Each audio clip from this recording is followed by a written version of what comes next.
Welcome to Israeli Arts at 70, CUNY TV's half-hour special celebrating Israel's vibrant art scene in honor of the 70th anniversary of the State of Israel. I'm Donna Hanover. Israel's arts are renowned worldwide. Wonder Woman Gal Gadot is an action hero superstar. Pop singer Netta won this year's Eurovision Song Contest. Author David Grossman was awarded the Man Booker International Prize. In the U.S., an Israeli show, Fauda, on Netflix is one of the top TV series. And on Broadway, The Band's Visit, based on an Israeli film, just nabbed 10 Tony Awards, including Best Musical. Why is so much art coming out of a young country the size of New Jersey? It's because Israel is such a rich tapestry of cultures, voices, perspectives, and passions. It's also because of Israel's willingness to respect tradition in the arts while breaking boundaries. And of course, it still runs on youthful energy. In this special, we meet top and emerging artists in dance, literature, film, TV, and music, artists who have forged a strong presence in New York City. So take a front row seat and enjoy.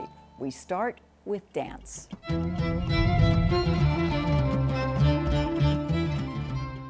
Some people think Israel is a startup nation. Some people think about Israel as a agriculture. But for us, it's a dance nation. Many good dancers, much more than the country can hold. That's Adi Sha'al, the head of Vertigo Dance Company. He and his wife Noah Wertheim 26 years ago started the innovative modern dance company. Vertigo is recognized as one of the top Israeli dance troupes, with others like Batsheva Dance Company, Kibbutz Contemporary Dance Company, and the Israel Ballet. There's something to say in this country. It comes from inside. In Vertigo's case, it comes from Adi's wife, Noah, the company's artistic director and choreographer. If you'll ask Noah, it's coming from up there, and she's just a channel. Dance is always, in one side, very physical, and on the other side, very human. There's a lot of contact, improvisation, a lot of connection between the dancers. People are really going for it. Maybe the best way to understand Vertigo is to know where the name comes from. Vertigo came from my first-hand experience as a pilot in the Israeli Air Force. I was flying airplanes, and this vertigo caught me, this feeling of dizziness, losing control. Adi felt the same thing when he met Noah in a dance class and fell in love. The first duet that we created was called Vertigo because it started with this, maybe a child, maybe a pilot playing. I was playing like this, and Noah was coming into the stage from a door. And slowly, the vertigo shifted from being from the world of flying into the world of loving. It was a 10-minute duet, but everybody clapped hands. And then we thought, okay, if this works, let's call the company Vertigo.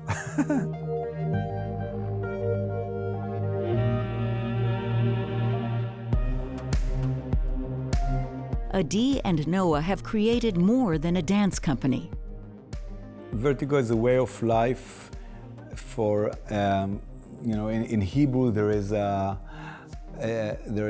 few words that are mixing if you talk about company and community and audience. It's the same letters, lehaka, kehila, kahal. This is why we created the Vertigo Eco Art Village. It's a place where we can meet in the same light.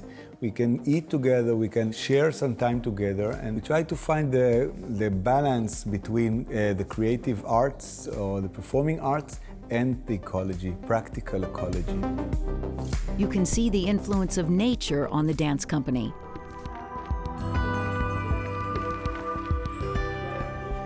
One exciting program coming out of the Eco Art Village is The Power of Balance, where abled and disabled people dance together. Chai Cohen and Tali Wertheim, Noah's sister, direct this program. One of the basic idea for us is the meeting between disabled and non-disabled in a way that the body can speak, not the stuff we know and the verbal way we used to connect. People meet in this kind of communication through the body, through the touch. These movement workshops with abled and disabled people are life-changing. After the program, those people are totally ready to go into the world and spread the idea that everybody can dance. Vertigo has risen to the world stage, teaching and performing around the globe. Recently, they were the first Israeli dance company to perform at London's Royal Albert Hall for Prince Charles to celebrate Israel's 70th anniversary. This is the present that we got, and we try to share it with as much people as we can in the best way that we can. The lions of contemporary literature include Israeli writers like Amos Oz, A.B. Yehoshua, and David Grossman. But who are the up-and-coming Israeli writers? Lisa Beth Kowitz spoke to two authors from the new generation who have won Israel's prestigious Sapir Award for Literature. I think being an Israeli writer, you're very much rooted in the land and in the culture you're writing in. And of course, every word written in contemporary Hebrew for me echoes something of the first Hebrew text, being the Bible. Ayelet Gundar-Goshen is a writer and clinical psychologist in Tel Aviv. After the success of her first novel, One Night Markovitch, her second book, Waking Lines, has attracted even more attention. In this book, the worlds of Israelis and African refugees collide when an Israeli doctor driving his car hits an African refugee and flees the scene. Although this is a topical issue today, it also has biblical meaning for Ayelet. So in my novel, in Waking Lines, you have the stories of the refugees walking the Sinai Desert to get to the Promised Land. And then if you think about this journey, which happens today, we have people from Eritrea and from Sudan actually walking the same route that the biblical Israelis walked to reach the Promised Land. You have this question of, would the biblical Jews of today, being the Israelis, show more generosity to the people walking this desert, or will we turn out to be, the gatekeepers holding them away? But Gundar-Goshen's novel is also about universal moral decisions. I want the reader to go to the novel as if he was about to read something very important about himself. So for me, Waking Lines is not a story about an Israeli doctor hitting an unnamed refugee and deciding to move on. It's a question for every reader. Are you sure you know what you'll be capable of doing if you would hit somebody in the middle of the night and nobody was watching? You're trained as a clinical psychologist. What do you pull from that training in your work as a writer?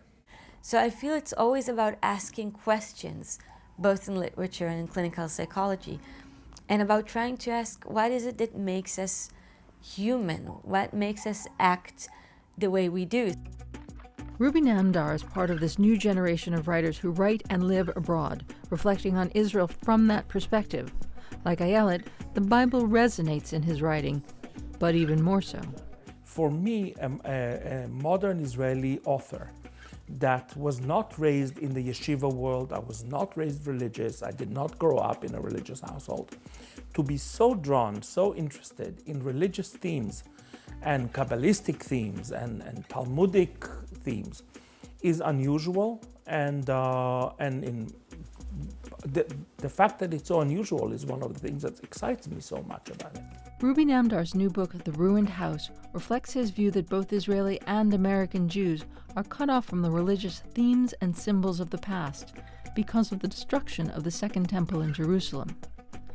His award-winning novel, The Ruined House, takes you on the journey of one such secular Jew and NYU professor, Andrew Cohen, during the year before 9/11. He's a wonderfully charming character. He's like a caricature of the New York success story.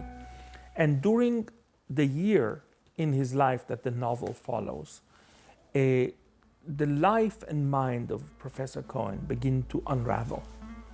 And as all the structures of his world begin to crumble, He's visited by visions. These visions go back to the Holy Temple in Jerusalem. And he has no tools, intellectual or emotional, to understand, to decipher these visions or make meaning of them. This novel is going to take you to deep places, and I would ask the reader, are you up for it? Because if you're up for it, let's do it. If not, put that book down. I grew up in Jerusalem. First generation, my parents both are immigrants from Iran, Persia, and I had this kind of dual cultural identity because I was from a Persian Jewish traditional home, but raised within like secular Israel. And this tension, you see, is with me to the day. Living in Israel, does creativity ooze up through the sidewalks for you? I think there's something amazing in the fact that Israeli authors are actually writing in the same words that were used to write the Bible. I mean, the language changed so much and everything changed so much. But then again, you open the Bible and you read the Hebrew, and you open Amos Oz or David Grossman and you read the Hebrew, and it's the same Hebrew. So for me, there's something very inspiring and very creative about that. We all stand on the shoulders of each other. It is a true lineage. It's a wonderful lineage. It's a great honor to be part of this lineage. You know, to be part of the same lineage as the author of Ecclesiastes, of Kohelet, and the amazing work of Rabbi Yehuda Halevi and Bialik and Agnon and Amos Oz. It's wow, what an honor, what a privilege, what a commitment. It's demanding. You have to be worthy of it. This is Lisa Beth Kovetz for CUNY TV. Israeli cinema was born soon after the nation itself. 70 years later, the film and television industries are in robust health, enjoying wide international recognition. Hello, I'm Jerry Carlson, host of City Cinematheque. At the recent Israel Film Center Festival at the Marlene Meyerson JCC Manhattan, I spoke with 3 directors about their newest works.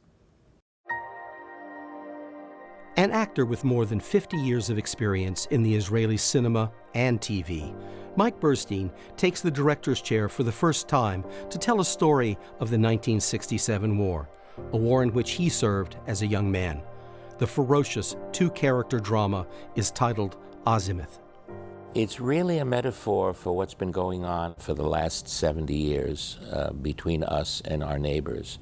And it boils down to 2 soldiers who happen to encounter each other at the end of the Six-Day War. One is an Egyptian and the other an Israeli. And what happens when they get trapped in the middle of the Sinai Desert, where they just happen to approach an abandoned building and get trapped in that building. And how do they survive? How is this going to end? Either I kill you, or you kill me. I wanted to have an Egyptian actor to portray the Egyptian soldier. I found in Los Angeles an Egyptian-American actor who had done Clint Eastwood's American Sniper. He read the script, and he said, the first thing I want to do is show it to my father, because my father fought in the Six-Day War on the Egyptian side. And if he agrees, I will do it. And he sent it to his father in Alexandria in Egypt. His father came back and said, this is authentic, it is balanced, it is not propaganda. And so I was so blessed to find Sami Sheikh. Winner of numerous prizes for such films as Lemon Tree and The Syrian Bride, veteran director Iran Riklis turns to the world of international espionage for his latest outing. Its title, Shelter, registers more than a place. Well, it's actually quite easy to tell about it, to talk about it. It's a Mossad agent, a woman who's sent to protect the Lebanese informant who had to be taken out of Lebanon very quickly because Hezbollah is onto her. And they put her in a safe house in Hamburg for 2 weeks to recover from a plastic surgery. So she's going to change her identity. And it's supposed to be a kind of easy 2 weeks, but you know, to make the film work, you need to have some complications. And of course, everything goes wrong and it becomes a really intense thriller wrapped with this relationship between two women who are very different, and yet maybe they're not. So it's it's a kind of drama within the confines of an old building in Hamburg, but outside it's the world that we know today. Everything changes all the time. There's a constant threat that is knocking on the door. Why did you trust us? Who says I did?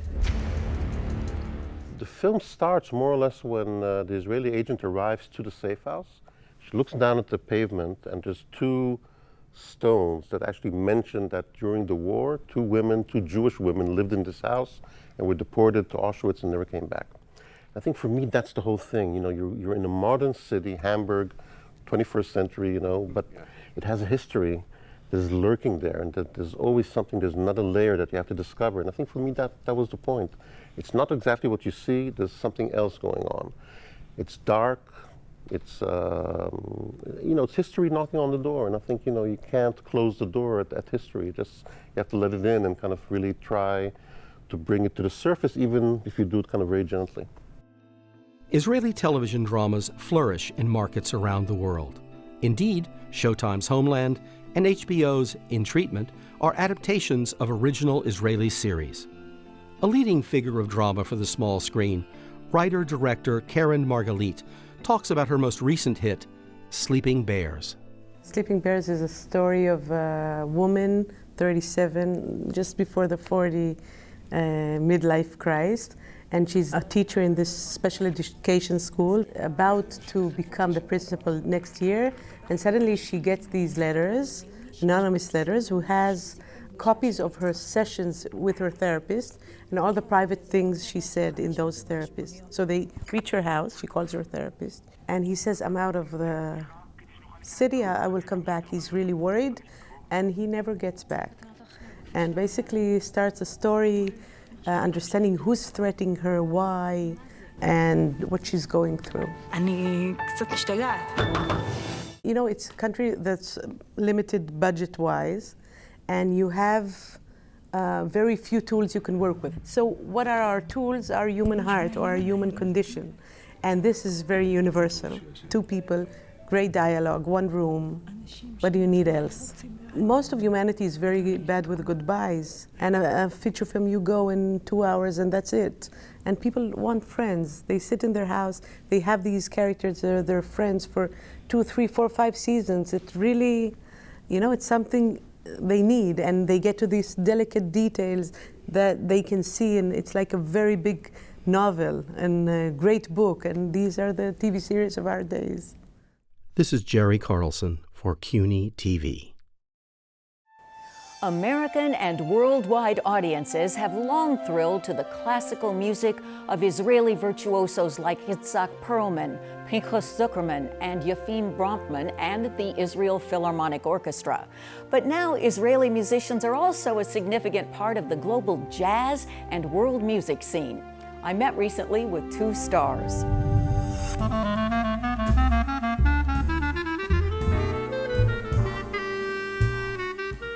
At the top of the jazz scene is Anat Cohen, Israeli-born clarinetist, composer, and bandleader. Anat is hailed for her jazz virtuosity and passionate performance. When Anat is not performing around the world, you can see her play at one of many clubs in New York City where she lives. I met up with her recently at the Jazz Standard. I asked Anat why the clarinet is so special to her. It's so expressive. It's an incredibly expressive instrument. It was extremely famous in the 30s and all over the years in jazz here in the United States, but of course coming from Israel, coming from the tradition, the gypsy tradition, the klezmer tradition. I mean, it has the ability to sound so human. Anat grew up in a musical family in Tel Aviv. Mom played music for kindergartens, teaching kids music, and father had a huge amount of knowledge about all styles of music, classical music, jazz, popular music, and they let their three children become jazz musicians. Eventually, all three of the kids became world famous. Yuval Cohen plays soprano saxophone, and Avishai Cohen the trumpet. My brothers are my inspiration. They're amazing people. We have a band together called the Three Cohens. Of course, that's my father calls it Three Cohens in the Fountain. In addition to the clarinet, Anat also learned to play the tenor saxophone. Like the Cohen siblings, a lot of young people in Israel study jazz.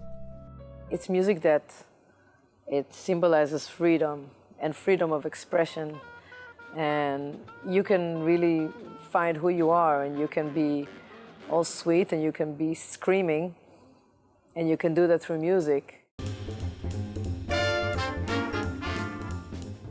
Anat moved to the U.S. to further her jazz studies, ending up in New York City. She soaked up the different styles of jazz, Brazilian, Afro-Cuban, klezmer, and classical music, and made them her own. She's received many accolades, including Top Jazz Clarinetist of the Year in critics' and readers' polls, plus Grammy nominations in 2018 for 2 albums with Brazilian artists. Her heroes? Benny Goodman, of course, beautiful tone and the arrangement, the sound, the swing. Sidney Bechet, passion, fire. I like fire in music. I like to be able to go straight, penetrate into somebody's heart.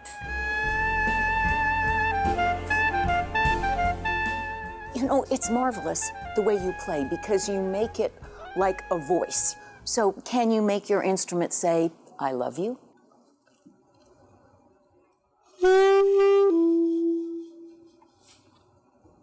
Can you make it say, I'm angry? Ooh, can you make it say, I'd like to get to know you better?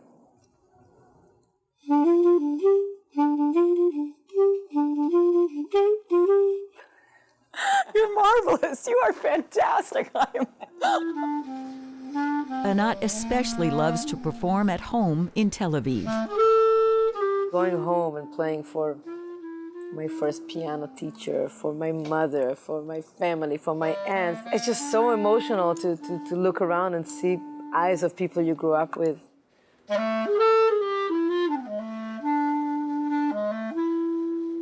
Another groundbreaking Israeli performer, Ravid Kahalani, mixes music, dramatic clothing, and exuberant performance to make a statement.